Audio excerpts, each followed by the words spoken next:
রাজ্যে বজ্রবিদ্যুৎ সহ বৃষ্টির দাপট চলছে এবং সপ্তাহান্তে বৃষ্টির প্রাবল্য বাড়বে এমনটাই বলছে আলিপুর আবহাওয়া দপ্তর। আবহাওয়া দপ্তর সূত্রে খবর, উত্তর বাংলাদেশে অবস্থান করছে নিম্নচাপ ধীর গতিতে, যা পশ্চিমের দিকে এগোচ্ছে। বাংলার উপর দিয়ে তা যাবে ঝাড়খণ্ডে। কাল ভারী বৃষ্টির সম্ভাবনা 2 চব্বিশ পরগনা এবং 2 মেদিনীপুরে। রাজ্যে বজ্রবিদ্যুৎ সহ বৃষ্টির দাপট আপাতত চলবে। সপ্তাহান্তে বৃষ্টির পরিমাণ বাড়বে দক্ষিণবঙ্গে, এমনটাই বলছে আলিপুর আবহাওয়া দপ্তর।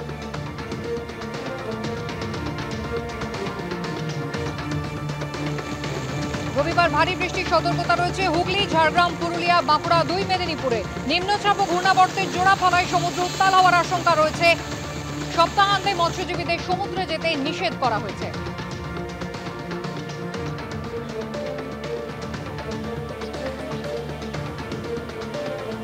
দক্ষিণবঙ্গে বৃষ্টি বাড়ার সম্ভাবনা রয়েছে সপ্তাহান্তে। অরিত্রিক ভট্টাচার্য আমাদের প্রতিনিধি রয়েছেন আমাদের সঙ্গে টেলিফোন লাইনে।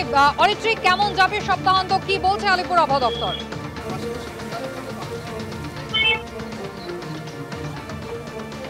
অরিত্রিক, শোনা যাচ্ছে? হ্যাঁ, শুনতে পাচ্ছি। অরিত্রিক, আলিপুর আবহাওয়া দপ্তর কি জানাচ্ছে, সপ্তাহান্ত কেমন কাটবে? দেখো, সপ্তাহান্তে বৃষ্টি যেটা চলছে সেই বৃষ্টির পরিমাণ বাড়বে এমনটাই কিন্তু আলিপুর আবহাওয়া দপ্তর বলছে। যেটা জানা যাচ্ছে যে নিম্নচাপ উত্তর বাংলাদেশে অবস্থান করছে সেটাই পশ্চিম দিকে এগোচ্ছে। আগামী 24 ঘন্টার মধ্যে এটা পশ্চিমবঙ্গ পেরিয়ে তারপর 2-3 দিনের মধ্যে ঝাড়খণ্ডে যাবে।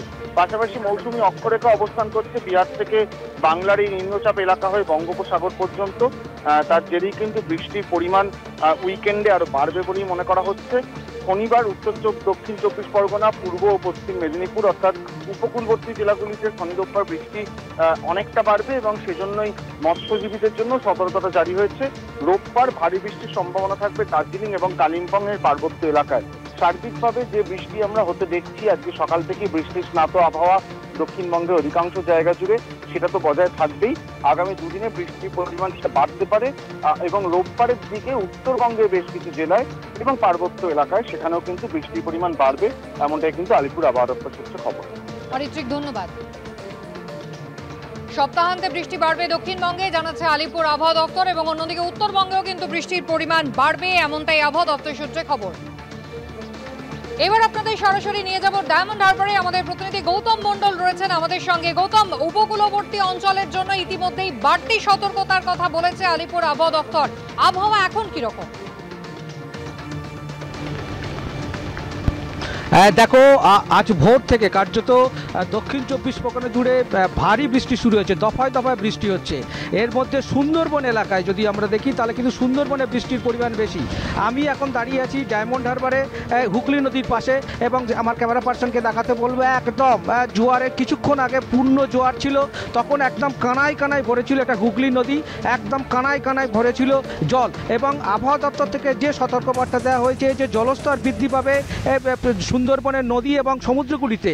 আজকে আমরা সকাল থেকে দেখতে পাচ্ছি যে সুন্দরবনের যে সমস্ত নদী বাঁধ, মাটির যে নদী বাঁধ যেটা গত কয়েকটা কটালের জেরে বেহাল অবস্থা ছিল, সেই সমস্ত নদী বাঁধ কানায় কানায় পূর্ণ হয়ে গেছে এবং ধস নেমেছে একাধিক জায়গায়। বিশেষ করে নামখানা ব্লকের যে নামখানা পঞ্চায়েত রয়েছে এবং সেই পঞ্চায়েত এলাকায় যে নদী বাঁধ রয়েছে হাতানিয়া দোয়ানিয়া, সেখানে ধস নেমেছে। এছাড়া নামখানার বিভিন্ন যে নদী বাঁধ সেখানে ধস নেমেছে। এছাড়া আমরা দেখতে পেলাম গঙ্গাসাগরের সমুদ্রতট, যেটা গত কয়েকটা কটালে ব্যাপকভাবে ভাঙন হয়েছিল। আজকে সকালে সেখানে সুন্দরবন উন্নয়ন মন্ত্রী বঙ্কিম মাঝি সেখানে গেলেন এবং সেই এলাকা পরিদর্শন করলেন, এবং আমরা যা খবর পাচ্ছি সেই ভাঙন আরও ব্যাপক আকার নিয়েছে এবং কার্যত আরও মানে কপিল মুনির যে আশ্রম সেই থেকে এগিয়ে আসছে ভাঙতে ভাঙতে। এবং যে প্রশাসনিক আধিকারিকরা ছিলেন, সেচ দপ্তরের আধিকারিকরা ছিলেন, তারা যেটা জানাচ্ছেন যে এটা যাতে কীভাবে এই ভাঙন রোধ করা যায়। এর পাশাপাশি আগামীকাল এবং পরশু ইতিমধ্যে মৎস্যজীবীদের কাছে সতর্কবার্তা এসছে। মৎস্যজীবী ইউনিয়ন সূত্রে আমরা যেটা জানতে পারছি যে আগামীকাল এবং পরশু সমুদ্র উত্তাল থাকবে, সমুদ্রে ঘন্টায় 40 থেকে 50 কিলোমিটার বেগে ঝোড়ো বাতাস বইতে পারে। এর জন্য আগামী মৎস্যজীবীদের। গৌতম, ধন্যবাদ।